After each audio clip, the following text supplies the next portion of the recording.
Okay folks, tonight we're making Bundt Pan Chicken. You heard me right. And it's been done before, but I thought I'd try it. So let's get this done.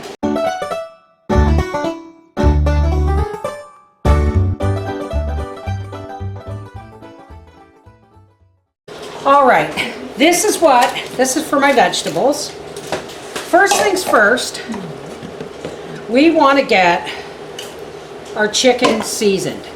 Now this chicken already has its legs tied together and all that stuff, but we're just going to pop this back down because we're going to figure out how to keep this all together.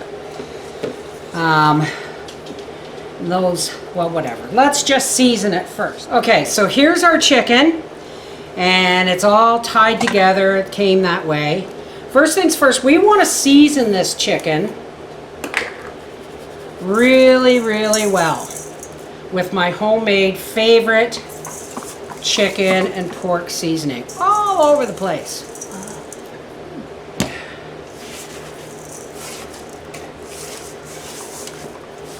And I'm just going to take this and just put it all over, and I'm just going to set this aside for about an hour. Now if this is completely thawed, put it in the fridge for an hour. But mine is not. Mine's still frozen in the center, so we're just gonna leave it like that for now. I'm gonna go wash my hands. All right, so we're gonna get our vegetables going. And I pre-roast them a little bit so that they don't come out raw. Just gonna put a little bit of olive oil in the bottom of this pan.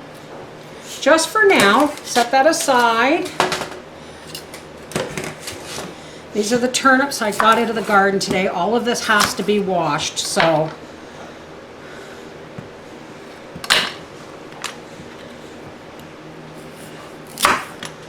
Now, yes, I have a new chopper. No, do not use it for turnip. I've broken my old choppers more than I can say by chopping things I shouldn't be chopping.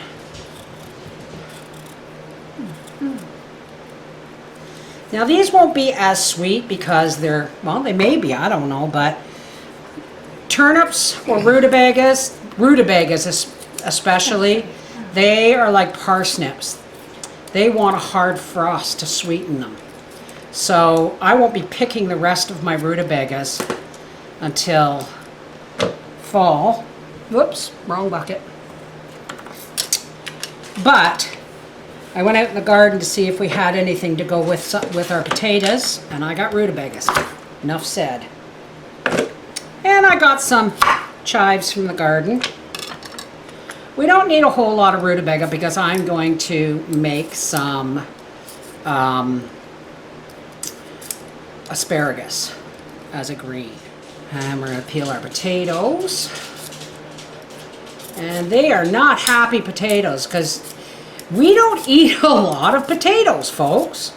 We eat, instant potatoes sometimes, canned potatoes sometimes, but when I buy a bag of potatoes, more often than not, they don't fare well. And this is July, and these will be last year's harvest as well. So, but we're not gonna let them go to waste. We're going to fill our bucket with our compost so Papa can throw it in the ravine. Did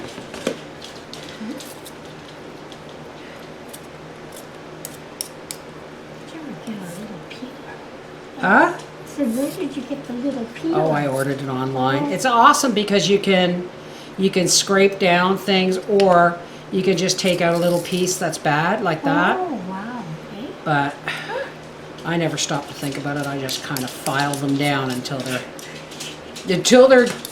I can't see any more nasties. Yeah, well, I could have brought you some new potatoes. I know. Oh, Mom, I gotta use these up, darling. I know. But Now I'm gonna chop these all, and then I'm gonna wash them. Why didn't I wash them first? Because I'm gonna have to rinse the starch off the outside of the vegetables anyway, and then pat them dry so that the oil and seasoning will stick. Oy. oh, he's bad in the middle. Not anymore, he ain't. All right. Okay, so let's bring out the new chopper. another new one? Oh no, this one I got rid of the other one because I broke 5 of them. And it's because the hinge was on here. Oh. And every time you slam the lid, it actually weakened the carafe. Oh, okay. So, what do we want for slicers?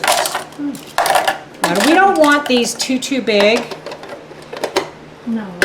but we want them to be able to, we want to see them as bite-sized. So let's use, okay, this is your French fry set 1. This is more like a British chip wedge. It's bigger. So let's use that one. Put that in there. Whoops. Wrong side in. That's another thing. I love how this thing stores all the plates inside instead of having these great big long things that were falling all over the place around my... Okay, so...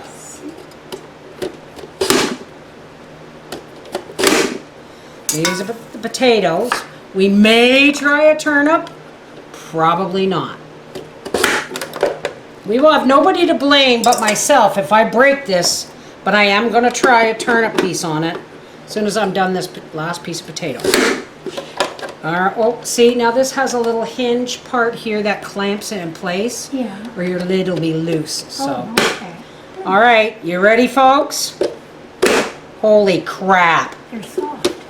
No, they're not soft. It's a good blade. Oh. Look at that, folks.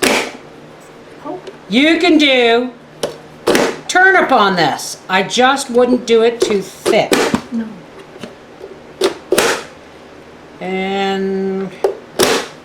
And you, look at that. Oh. Mwah! Love this chopper. All right, let's go wash these and I'll be right back. Oh, I got an onion to do. That's right. We almost forgot Papa's onion. Oh God, I made that roast beef or that roast pork and I didn't put an onion on it. What's the difference? Flavor. He likes a roasted onion on anything roasted. Yeah. I gotta put an onion on top Okay. so that he gets the onion. In just about, I couldn't live without onions because I put them in something almost every day. Yeah, well. All right, so here we go. Oh, crap. There we go. Okay, we're back. So I've rinsed and washed our veg, and now we're drying them. You can use tea towels, whatever you want. This is what I got handy. But the reason we do this is if you don't, the oil and seasonings will not stick to the potatoes and the vegetables because of the water. So we just keep kind of tossing them in the paper towel. All right, that should be dry enough. And into the pan they go. Some olive oil all over that. Some garlic. Some of my homemade from the garden Italian seasoning. You made that? Mm-hmm. Wow. Well, some of it came from the spice cabinet Yeah. and some of it came from the garden. Okay. Pepper. Because God help us if we don't put pepper on it for Papa. And a 2-finger pinch of salt. I've cut salt. And now we're just going to make sure everything kind of gets nice and coated. Now, these are going to go into a 400-degree oven for 15 minutes to pre-partially roast. But you know what I almost forgot? And some chives for color. And we'll save some for sprinkling on top afterwards. Okay, first things first, I'm just going to, I can't find my meat injector. If you have a meat syringe, you go right ahead and melt some butter and some lemon juice and anything you can think of. inject it right into the breasts. I can't find my meat injectors because I haven't done processed meat in a long time. So I'm just taking some butter and I'm putting her right under the skin. Yeah. And we're gonna dust them over some more. We had that stuff on there just to let it kind of marinate. We're gonna take our Bundt pan.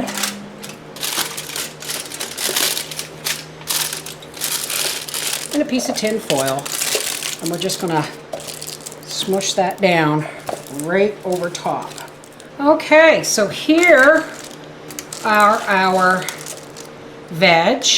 Now they're not cooked, but we got them started and that's what we wanted. And, oh yeah, I know they smell good, eh? Oh. And we're just going to start putting them in the bottom of this pan. I'll set that aside. Say what?